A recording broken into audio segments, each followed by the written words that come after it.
So hello everyone, welcome back to another video. तो नमस्कार दोस्तों, आप सभी को आज बात करेंगे एक ऐसे एक टॉपिक को लेके जिस टॉपिक के बारे में मैं बात करना चाहता हूँ। और मैं इसके पहले भी एक ऐसा ही एक काइंड ऑफ टॉपिक के ऊपर बात किया था। मैं बोला था कि इस टॉपिक के ऊपर मैं मुझे जानने में या फिर चर्चा करने में या फिर आप लोगों को कुछ कुछ ऐसे अननोन फैक्ट्स जिसके बारे में आप लोगों को नहीं पता है, शायद नहीं पता है, तो उस बारे में भी डिस्कस अगर करूँगा तो कुछ लोगों को अगर पता चलेगा तो वो भी बहुत अच्छा चीज़ है। तो अभी उसी के आधारित पर उसी टाइम पे एक ऐसा चीज़ घटा था जो कि मतलब बहुत ही एक इम्पोर्टेंट एक चैप्टर है और हर सभी को इस बारे में जानना चाहिए।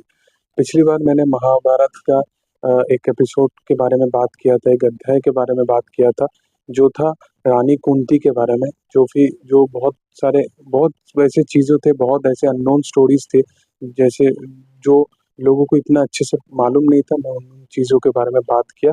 आज मैं बात करूँगा रामायण का एक ऐसे अध्याय को लेके जो लोगों को ऑब्वियसली जानना चाहिए कि प्रभु श्री राम का वनवास क्यों हुआ था और उनको वनवास 14 साल के लिए क्यों जाना पड़ा था। मैं इसके ऊपर ही आज बात करूँगा।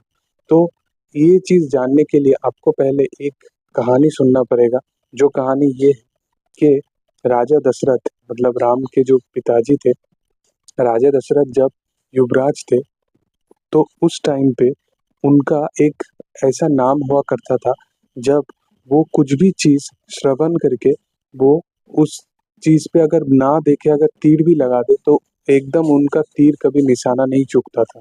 तो ऐसा उनका नाम था उस टाइम पे।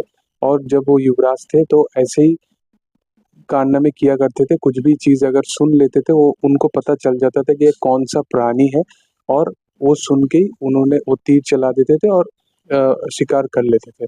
तो ऐसे ही करते-करते एक दिन उन्होंने एक जन पानी ले रहा था और उनको वो समझ बैठे हाथी, तो हाथी समझ बैठ के उनको उनके ऊपर तीर चला दिए और वो वहीं पे मर गए। उनका नाम था श्रवण कुमार।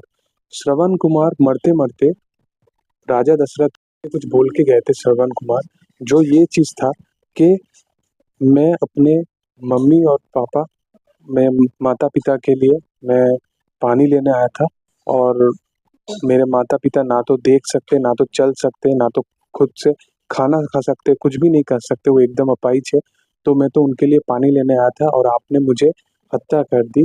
अभी अगर हो सके तो आप मेरे मम्मी-पापा तक ये जल कम से कम पहुँचा दीजिए मेरे तरफ से।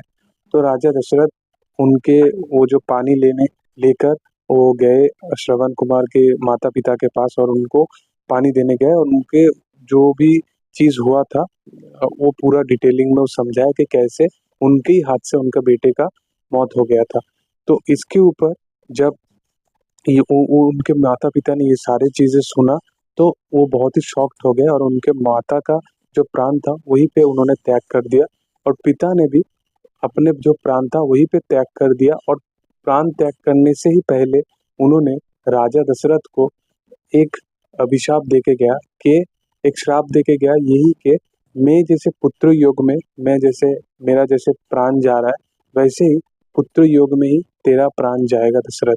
तो इसके बाद मैं कट्टू जो अगर जो स्टोरी है मैं उसको थोड़ा आगे लेके जाऊँगा। तो स्टोरीज़ में हम सबको पता है कि राजा दशरथ का 3 रानी था, जिनका कौशल्या था, कैकेयी था और एक जन का नाम था सुमित्रा। तो तीनों का जो बेटा था, 4 बेटा थे, एक जन राम थे, भरत थे, लक्ष्मण थे और शत्रुघ्न थे। तो ये 4 उनके बेटे थे। तो ये चारों बेटे गुरु शिक्षा करने के लिए गुरु वशिष्ठ के पास गए, और वहाँ पे उन्होंने अपने जो गुरु शिक्षा जो लेना होता है उस टाइम पे वो लोग उन्होंने लिए। गुरु शिक्षा लेने के बाद वो फिर आ गए थे अपने राजा दशरथ के पास। फिर राजा दशरथ के आने के बाद फिर उनको जाना पड़ा था, फिर जब तारकावध ये सब करने के लिए उनको फिर से जाना पड़ा था। उसके बारे में भी मैं बाद में एक बार इस टॉपिक के बारे में भी मैं एक ना एक दिन बात करूँगा। तो वहाँ पे उनको लेके जाना पड़ा, फिर सीता माँ से उनका शादी हुआ। फिर सीता माँ से शादी होने के बाद जब वो वापस आए अयोध्या में वापस आने के बाद यहाँ पे जब एक ऐसा ट्विस्ट आता है कि कैकेयी जो रानी थी, उन्होंने राम को हमेशा बहुत लाड प्यार से देखा, उन्होंने भरत से ज़्यादा उनको बहुत प्यार किया।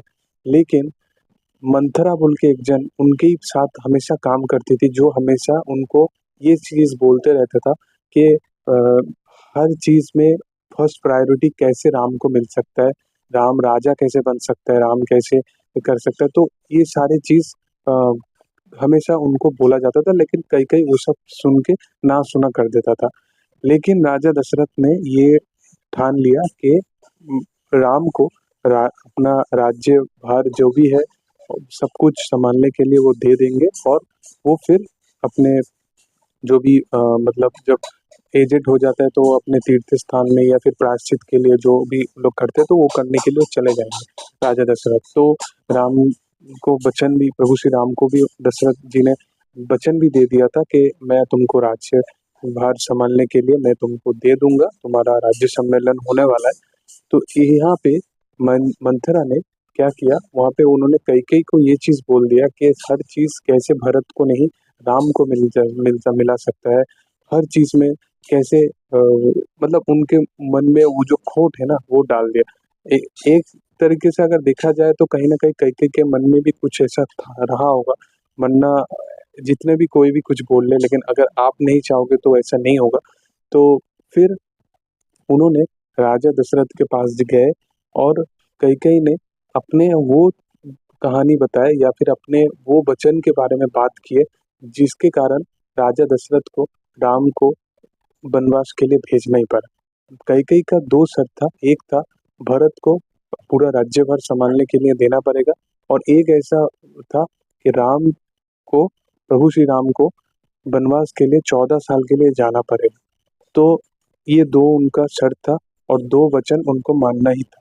अभी राजा दशरथ को उन्होंने प्रभु श्री राम को ऑलरेडी उन्होंने भी वचन दे दिया है, लेकिन ये वचन फिर भी उनको मानना पड़ा, ताकि जब अ, एक युद्ध हो रहा था, एक युद्ध के टाइम पे राजा दशरथ का बहुत ही हालत खराब हो गया था। उस टाइम पे वो चाहे मर भी जाते, लेकिन वहाँ पे रानी कैकेयी ने उनको कहीं पे एक सेफ जगह पे लेके जाके उनका सेवा किए, और फिर उनका जो इलाज सब कुछ करके राजा दशरथ फिर ठीक हो गए थे। तो उनका दिया हुआ वचन यही था कि जब भी तुम कुछ भी माँगोगे, मैं मेरा सब कुछ तुमको दे दूँगा। तो उनका वचन का जो अगर फ़ायदा उठा के कैकेयी ने ये वचन रखा था, तो प्रभु श्री राम को ये जब सुनने को मिला कि राजा दशरथ का ये वचन था, ये सब चीज़ें था, तो प्रभु श्री राम ने एक बार भी कंप्लेन ना करते हुए हमारे प्रभु श्री राम वनवास चले गए। और कभी भी अगर आप थ्रू आउट उनका वनवास जर्नी देखोगे, तो कहीं पे भी उन्होंने एक भी चीज़ ना रानी कैकेयी के ऊपर और ना राजा दशरथ के ऊपर कभी भी कुछ भी एक्सप्लेन नहीं किया। इवन अगर आप अ, माता सीता का भी बोलेंगे तो उन्होंने भी कभी एक्सप्लेन मतलब कुछ भी कंप्लेन नहीं किया। उन्होंने अपना सब कुछ छोड़-छाड़ के वो प्रभु श्री राम के साथ वनवास चले गए। लक्ष्मण जो थे, उन्होंने प्रोटेस्ट किया था, क्योंकि उनके लिए अपना भाई, अपना सब कुछ है, वो भगवान है, वही माता है, वही पिता है, उनसे बढ़कर कोई भी उनके लिए कुछ नहीं है। इसीलिए उन्होंने प्रोटेस्ट किया था, लेकिन भाई के बोलने के बाद वो भी मान गए थे। भरत भरत को भी बहुत लोग सोचते हैं कि उनका इन्वॉल्वमेंट रहा होगा, या फिर उन्होंने, भरत उस टाइम पे नहीं था, वो उस टाइम पे बाहर गए थे। लेकिन भरत जब सुने ये सारी चीज़, तो वो भी अपने माँ को एकदम बाहर कर दिया था। उन्होंने भी प्रभु श्री राम का अ, राम को ढूँढने के लिए वो फिर वन में चले गए थे।